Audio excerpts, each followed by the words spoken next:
Less than 2 months until the midterm elections, Republican governors are pushing to make immigration and the southern border a key issue. Meanwhile, President Biden and former President Trump are out making their cases for voters. And here to discuss it all, Amy Walter of the Cook Political Report with Amy Walter and Asma Khalid of NPR. Tamara Keith is away. Hello to both of you on this Monday to talk about so much. I do want to start with a rally that, Amy, that former President Trump had over the weekend in Ohio, where he was making a number of statements. And at one point, or during the rally, there was music played, which has been compared to the theme song of the extremist group believes, with an extreme set of beliefs called QAnon. Let's listen. We are a nation that has weaponized its law enforcement against the opposing political party like never, ever before.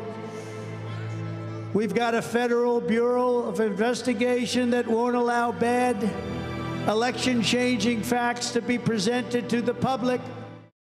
So people holding up their hands and the symbol that, again, that seems to suggest QAnon. But where does this leave the former president as he goes out and tries to appeal to voters for the candidates he's campaigning for? That's exactly the right question. And it's one that many Republican strategists, especially strategists for candidates in so many of these swing states, Arizona or Georgia or Nevada or New Hampshire, would like if the former president comes in, they would like him to stick to a script that focuses less on 2020 and a lot more on Joe Biden and the economy. But how many times have we heard that from Republican strategists who would tell us, always off the record, if only President Trump could stay on message. Someday, maybe he'll be able to do it. But his message is for his voters. Now, the reality is the people who made it through these primaries in these key Senate races were ones that Donald Trump has endorsed and supported. And those candidates are now trying to spend these next 50 days showing basically trying to pivot away from Trump, away from the idea that they are part of this extremist group. They don't want this election to be a referendum once again on Trump and his views on a whole bunch of things. But he continues to talk about these things. And That's Asma, right. You've been out on the campaign trail in recent times, in recent months. Where do you see? How do you see these remarks and this message playing? I mean, it is this sense, right, that we see time and again President Trump is making this midterm election not about a referendum on President Biden, right? We always hear that that's the case, and that's not what's happening. And I think that's much to the delight of Democrats that I talk to. There's a sense that if this were truly just a referendum on President Biden, say on the state of the economy, that would be a bigger challenge for Democrats. But every time former President Trump interjects, and it turns the conversation away. One thing that I am sort of confused about, though, I will say, I was in Florida the week that the Mar-a-Lago search took place.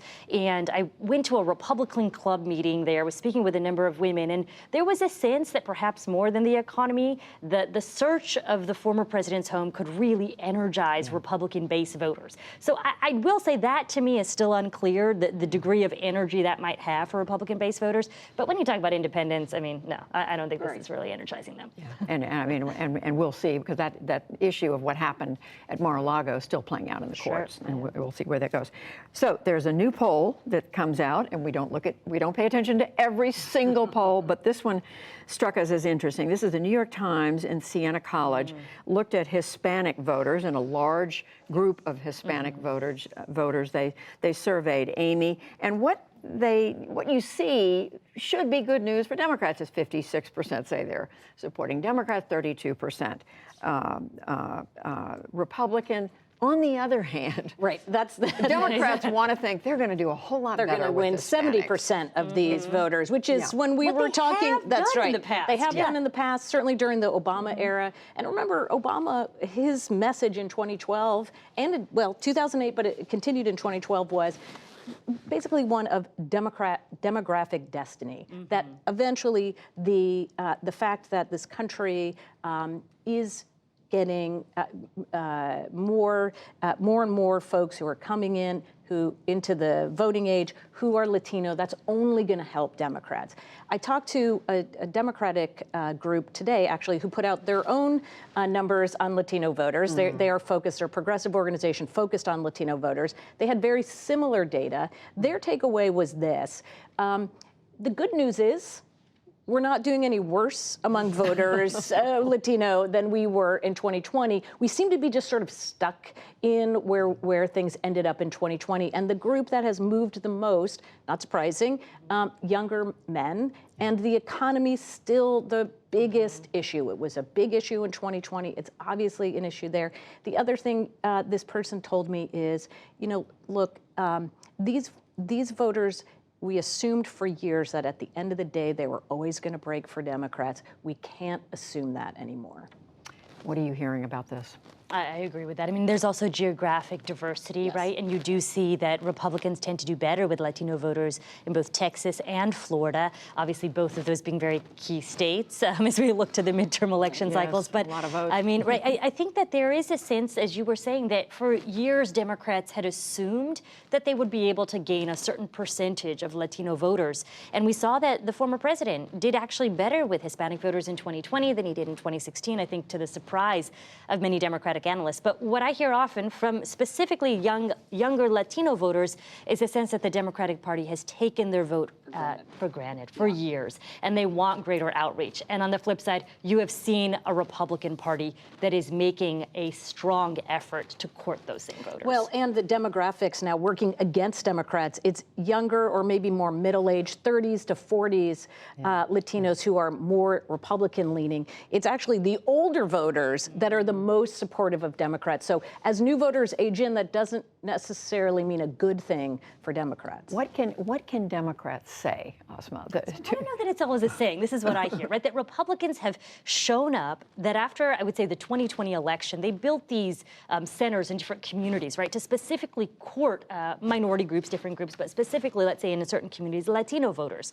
What I heard in 2016 and in 2020 from specifically younger Latino voters was the sense that Democrats show up around election cycles, and then they disappear. And there is a sense that there's not been a lack of, or that there has been a lack of investment in infrastructure and follow through on promises. And look, the Biden administration came in promising comprehensive immigration reform. To his credit, President Biden did put forth something right at the outset when he came into office, but it's gone nowhere. And I think there's a sense of frustration from some younger voters who do want to see immigration reform, who wanted to see permanent status, not just a deferred action status. It's been the case. Yeah, I mean, this just echoes, Amy, campaigns I've covered, frankly, for decades. Right. With Latino, Hispanic voters saying, they come visit us right before the election. Right, and African-American voters, too, which has soured many of those younger voters. But remember, too, this is, again, for the flip side, where Democrats are doing better. This Democrat said to me, look, Republicans still haven't really sold these voters. They haven't really finished, or closed the deal, right? That, yes, they can get a certain percent of the vote, but there is a wall that those voters hit with Republicans.